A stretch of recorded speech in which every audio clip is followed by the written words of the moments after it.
আইপিএলে সানরাইজার্স হায়দ্রাবাদ শেষবার শিরোপার মুখটি দেখে সেই 2016 সালে। সেবার এই কীর্তি গড়তে দলের অস্ট্রেলিয়ান অধিনায়ক ডেভিড ওয়ার্নারের ভূমিকা ছিল অন্যতম।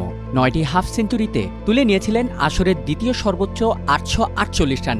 এমনকি গতবারের আসরেও দিল্লি ক্যাপিটালসের হয়ে সর্বোচ্চ 516 রান করেছিলেন এই অজি হার্ড হিটিং ওপেনার।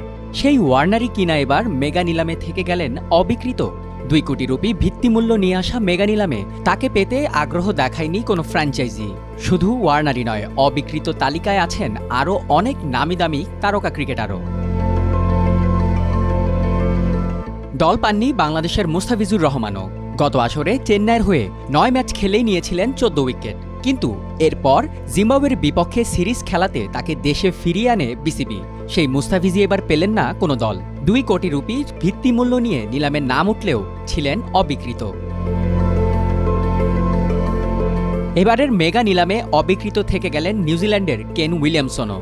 গতবার ইনজুরির কারণে মাত্র 1 ম্যাচ খেলা এই কিউই ব্যাটার আইপিএল ক্যারিয়ারে 10 মৌসুম খেলে করেছিলেন 2128 রান। 2 কোটি রুপি ভিত্তিমূল্য নিয়ে নিলামে নাম ওঠার পর তাকে কিনতে আগ্রহ দেখায়নি কোনো ফ্র্যাঞ্চাইজি। এর পেছনে অন্যতম কারণ তার স্ট্রাইক রেট। আইপিএলে সব মিলিয়ে উইলিয়ামসনের ব্যাটিং স্ট্রাইক রেট মাত্র 125। টপ অর্ডার হিসেবে বর্তমানে যা আইপিএলের সঙ্গে একদমই যায় না। দল পাননি English hard hitter Jonny Bairstow. গত আসরে পাঞ্জাব কিংসের হয়ে 11 ম্যাচে 152 স্ট্রাইক রেটে করেন 298 রান। এর আগের মৌসুমে 11 ম্যাচ খেলে করেছিলেন মাত্র 253 রান। 2 মৌসুমে তার বাজে পারফরম্যান্সের কারণেই হয়তো 2 কোটি রুপি দিয়ে তাকে দলে ভেড়াতে চায়নি কোনো ফ্র্যাঞ্চাইজি। এমনকি অবিকৃত থেকে গেছেন ভারতের পৃথ্বী শও।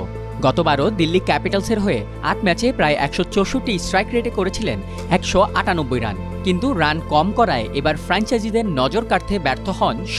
ভিত্তিমূল্য মাত্র 75 লাখ রুপি হলেও আগ্রহ দেখায়নি কোনো দলই।